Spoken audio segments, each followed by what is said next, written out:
గండికోటలో విద్యార్థిని హత్య కేసు ఇంకా కొలిక్కి రాలేదు. ప్రియుడు చంపలేదు, ఆత్మహత్య జరగలేదు. మరి విద్యార్థిని ఎలా చనిపోయింది? పరువు హత్య ఏమైనా జరిగిందా? అసలు ఏం జరిగింది అన్నదే ఇప్పుడు ఉత్కంఠ రేపుతోంది.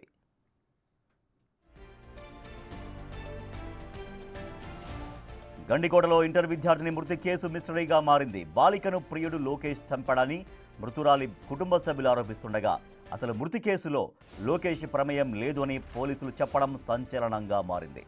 అంతేకాకుండా బాలికపై లైంగిక దాడి కూడా జరగలేదు అని పోలీసులు వెల్లడించారు.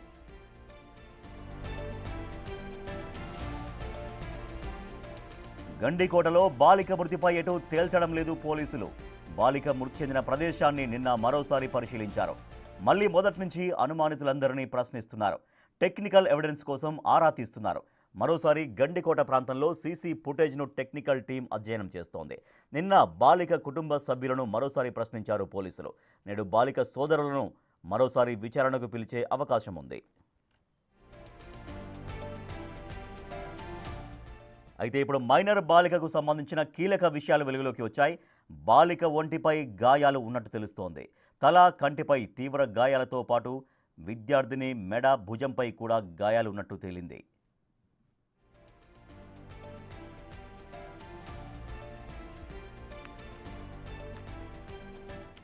మా ప్రతినిధి శివ మరింత సమాచారం అందిస్తారు. శివ, పోలీసులు ఎందుకు ఇంకా ఈ మిస్టరీని ఛేదించలేకపోతున్నారు? సో ఇంకా కొత్త ఆధారాలైన పోలీసులకు తెలుస్తున్నాయా? కుటుంబ సభ్యులను ఆల్రెడీ నిన్న కూడా విచారించారు. ఇవాళ ఆ అమ్మాయి సోదరులు కూడా విచారించబోతున్నారు. సో ఇప్పటిదాకా సేకరించినటువంటి ఆధారాల ప్రకారం ఇంతవరకు పోలీసులు ఎటువంటి కొలిక్కొచ్చారు అసలు?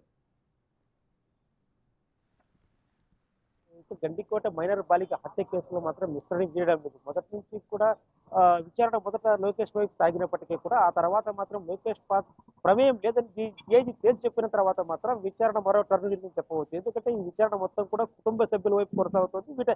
ఇప్పటి వరకు వీళ్ళకి అధికారిక విచారించకపోయినప్పటికీ కూడా నేను సాయంత్రం మాత్రం కుటుంబ సభ్యులందరినీ కూడా విచారణకు పిలిపించారు. వారిలో ముఖ్యంగా ఎవరైతే ఆరోపణలు ఎదుర్కొంటున్నారో మైనర్ బాలిక అన్నలుగా ఉన్నటువంటి సురేంద్ర, కొండయ్య, బ్రహ్మయ్య, వీళ్ళు ముగ్గురిని కూడా విచారణకు పిలిపించారు. వారితో పాటు వాళ్ళ తల్లిదండ్రులను కూడా పిలిపించారు. అయితే వీళ్ళందరినీ కూడా కాసేపు విచారిన తర్వాత మాత్రం ముఖ్యంగా సురేంద్రను మాత్రం దాదాపు రాత్రి 10 వరకు విచారించినట్టు తెలుస్తోంది. అయితే ఆ 10 గంటల వరకు విచారించిన నేపథ్యంలో సురేంద్ర ఇందులో కీలక పాత్ర ఉన్నట్లు కూడా కొన్ని సాంకేతిక ఆధారాలు సేకరించినట్టు తెలుస్తోంది. ఎందుకంటే ఘటనా స్థలానికి వెళ్ళిన మొదటి వ్యక్తి సురేంద్ర. ఆ రోజు బాలిక ఎవరైతే ఉన్నారో గండికోటకు వెళ్ళిన తర్వాత సురేంద్ర మరోసారి గండికోటకు వెళ్ళాడు, తను తిరిగి వచ్చాడని చెప్తున్నాడు. అక్కడ తను 20 నిమిషాలు మాత్రమే ఉన్నట్టు చెప్తున్నాడు. అయితే దానికి పోలీసులు కూడా ధృవీకరించారు గండి సురేంద్ర అక్కడ వెళ్ళాడని. అయితే మాత్రం లోకేష్ చంపలేదు కాబట్టి ఖచ్చితంగా ఈ కుటుంబ సభ్యుల పాత్రపై కొంత అనుమానాలు వ్యక్తం చేస్తున్నారు పోలీసులు. ఆ కోణంలో విచారణ చేపట్టిన మాత్రం కొన్ని సంచలన విషయాలు వీళ్ళలోకి వచ్చినట్టు తెలుస్తుంది. ఎందుకంటే వీరంతా కూడా వీరి ప్రమేయం అక్కడ ఒక సాంకేతిక ఆధారాల ప్రకారం మాత్రం వాళ్ళ మొబైల్ సిగ్నల్స్ అక్కడ ఉన్నట్టు గుర్తించారు.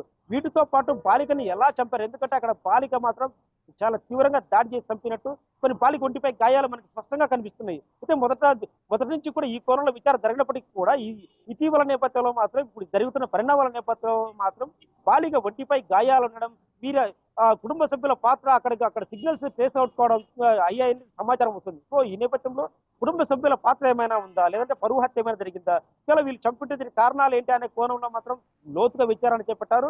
నిన్నంతా కూడా వీళ్ళందరినీ విచారించారు. అయితే పోలీసుల దగ్గర ఉన్న ఆధారాలతో పాటు వీరందరూ చెప్పిన సమాధానాల ప్రకారం మొత్తం అంతా క్రాస్ ఎగ్జామిన్ చేశారు. అయితే మాత్రం రాత్రి 10 వరకు సురేంద్రను విచారించారు. కుటుంబ సభ్యులందరూ 8 గంటల ప్రాంతం వెళ్ళినప్పటికీ కూడా సురేంద్ర మాత్రం 10 వరకు విచారించారు. తర్వాత మాత్రం వెళ్ళారు. అయితే మాత్రం వాటికి సంబంధించిన మొబైల్ ఫోన్స్ కూడా అందరికీ పోలీసులు సేకరించారు.